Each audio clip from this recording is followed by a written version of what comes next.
Deus tem planos para cumprir em nossas vidas. Essa é a mensagem de toda a Bíblia e é isso mesmo que estamos estudando aqui no Encontro com a Palavra, escrito pelo pastor Dick Woodward e narrado pelo pastor Edson Bruno.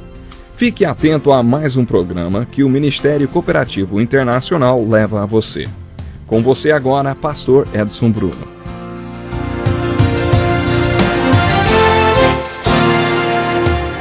Seja muito bem-vindo ao Encontro com a Palavra. Nós estamos estudando o livro de Romanos. Hoje estamos terminando o ciclo de estudos do capítulo 4 desta carta e discutiremos a argumentação de Paulo sobre justiça. Vamos enfocar o sistema de sacrifícios do Velho Testamento. Nos tempos do Velho Testamento, quando a pessoa cometia um pecado sério, levava um cordeiro sem manchas para ser sacrificado no templo. Se o pecado não fosse muito grave, podia levar uma pomba. Se a pessoa fosse pobre, também podia levar uma pomba. Mas se a pessoa fosse rica, levava um animal do seu rebanho, um novilho. Davi era o rei e podia levar todo o rebanho para ser sacrificado se quisesse.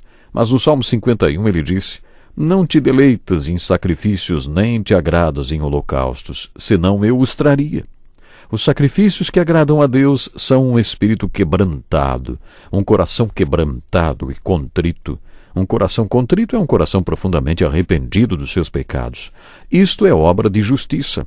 O coração contrito e arrependido agradava mais a Deus do que um novilho sacrificado. Davi teve a maravilhosa experiência do perdão descrita no Salmo 32, não porque levou sacrifícios para serem oferecidos no altar, mas porque creu, porque tinha um coração contrito. E foi por isso que Deus aliviou toda a sua culpa e o fez experimentar a bênção do perdão. Paulo fez uma interpretação inspirada do Salmo 32 e afirmou que Davi foi justificado pela fé, assim como Abraão. Ele foi declarado justo, não por causa das suas obras, mas por causa da sua fé. Nos primeiros 5 versículos do capítulo 4 de Romanos, Paulo mostrou como o princípio da fé funcionou na vida de Abraão, e nos versículos de 6 a 8, como este mesmo princípio funcionou na vida de Davi. Depois, nos versículos de 9 a 12, ele explicou como este princípio da fé funciona na vida de um judeu. Podemos perceber nesses primeiros capítulos que Paulo realmente estava pensando nos judeus quando escreveu esta carta. Nos capítulos 2 e 3, ele escreveu como se estivesse dialogando com o judeu. No capítulo 2, ele falou sobre o que o judeu considerava como base para a sua justiça, a circuncisão e a lei de Moisés. Paulo retoma estes dois assuntos no capítulo 4. No versículo 9, ele escreveu: "Destina-se esta felicidade apenas aos circuncisos ou também aos incircuncisos?" Ele se referia à bênção do perdão descrita por Davi e perguntou se esta bênção era apenas para os circuncisos ou também para os incircuncisos, porque no caso de Abraão, a fé lhe foi creditada como justiça. Quando a fé foi creditada como justiça? Quando ele era incircunciso. E ele recebeu a circuncisão como sinal da justiça pela fé. Fé que ele teve quando era incircunciso, para que fosse o pai de todos os incircuncisos que crescem. E depois foi circuncidado, tornando-se o pai da circuncisão, mas também daqueles que andam nos passos da fé. Abraão teve esta fé quando ainda era incircunciso. Paulo foi um escritor brilhante e inspirado pelo Espírito Santo. Ele escreveu que Abraão foi declarado justo pela fé, conforme Gênesis 15, verso 6. A circuncisão ocorreu apenas no capítulo 17. Entre esses 2 capítulos houve um período de 14 anos. Paulo explica que Abraão não foi declarado justo por causa da circuncisão, afinal, ele foi declarado justo 14 anos antes da circuncisão. Portanto, ele estava dizendo ao judeu que, como a circuncisão não teve nada a ver com a justificação de Abraão, também não tinha nada a ver com a justificação dos outros judeus. A circuncisão não foi a base para a justificação de Abraão, mas sim a sua fé. Paulo explica que isto aconteceu para que ele fosse o pai de todos os que creem sem circuncisão, quer dizer, os gentios. Tudo aconteceu nesta cronologia para que Abraão também fosse o pai dos circuncisos que andam nos passos da fé que ele andou quando ainda era incircunciso. No tempo do ministério de Paulo, os judeus que criam no seu ensino também ensinavam que todos, mesmo depois de crerem, tinham de se tornar judeus para serem declarados justos. Durante toda a sua vida, Paulo lutou contra esta praga que se espalhou por toda a Galácia. Eles estavam sempre onde Paulo passava e diziam às pessoas que tinham se convertido que Paulo não tinha ensinado tudo direitinho e que ainda faltavam algumas coisas, que elas tinham de ser circuncidadas, cumprir a lei e se tornarem judeus para serem salvas. Estes judeus eram uma pedra no sapato de Paulo. Paulo está dizendo justamente o oposto. A circuncisão não tem nada a ver com a justificação. Os judeus, mesmo circuncidados, devem andar nos passos da fé que foram dados por Abraão antes da circuncisão. Em outras palavras, vocês precisam ter o mesmo tipo de fé que Abraão teve para serem justificados. E os que foram justificados pela fé não precisam ser circuncidados, mas os que são circuncidados têm de ser justificados pela fé. Paulo estava se referindo ao princípio da fé na vida de um judeu.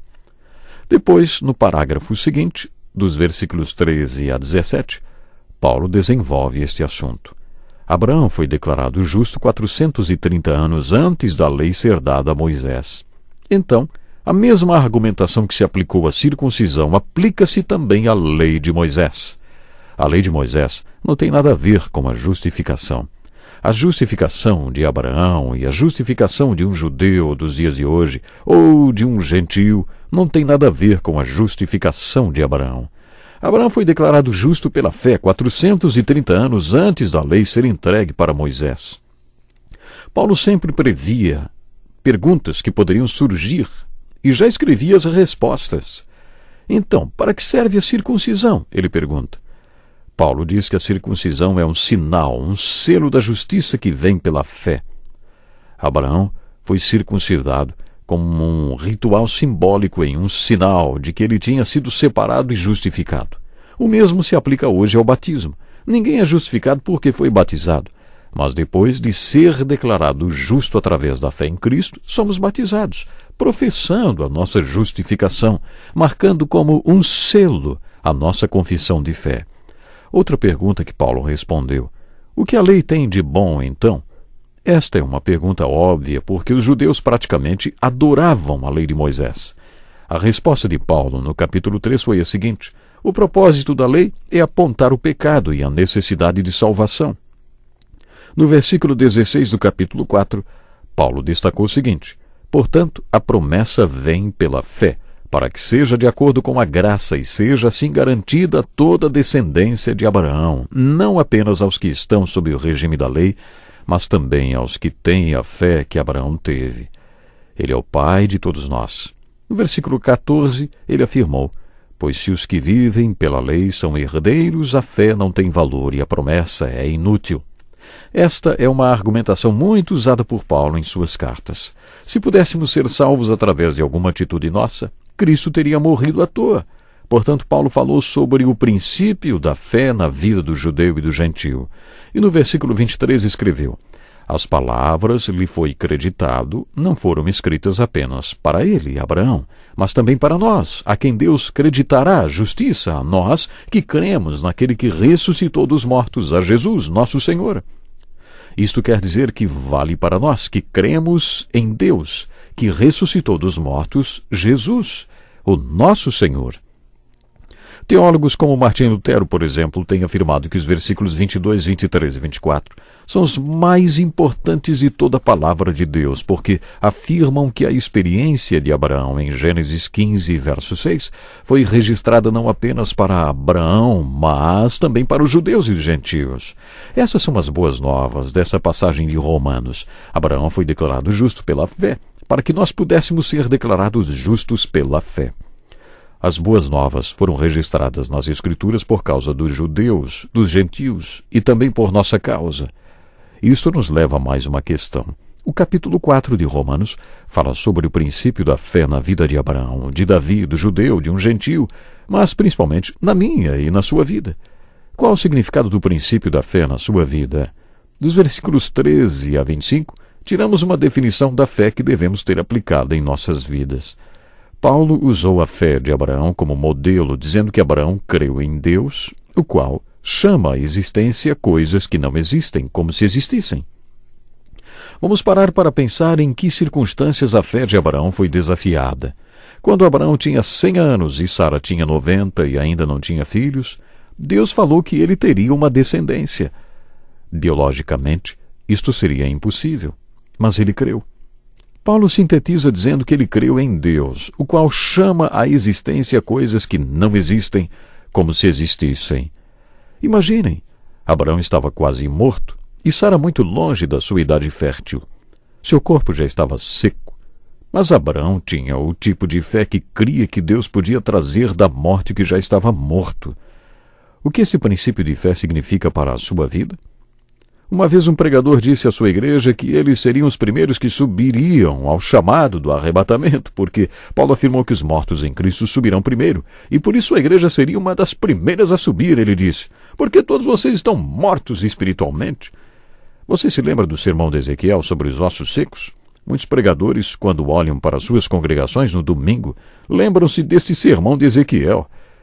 Será que dá para sair vida desses mortos vivos? Se você tiver o mesmo tipo de fé que Abraão teve, você verá vida sair de quem está morto. Deus pode tirar vida da morte. Olhe para as circunstâncias da sua vida e busque a mesma fé que Abraão teve. Se você tiver esta fé, poderá chamar as coisas que não existem à existência. Esta fé foi muito além da justificação. Aliás, ela começou na justificação. O capítulo 2 nos mostra muitas outras características da fé de Abraão. No capítulo 4, Paulo fala sobre o princípio da fé. Agora ele está pronto para retomar o assunto que começou no capítulo 1, sobre a necessidade de justificação e salvação. Nos capítulos 2 e 3, ele fala sobre várias questões que poderiam ser levantadas pelas pessoas que liam suas cartas. E dos versículos 21 a 31, ele escreveu a parte mais importante desse trecho, anunciando que a justificação é somente pela fé. Esta afirmação moveu Martim Lutero e causou a reforma da igreja. Abraão cria na justificação pela fé, e isto lhe foi acreditado como justiça.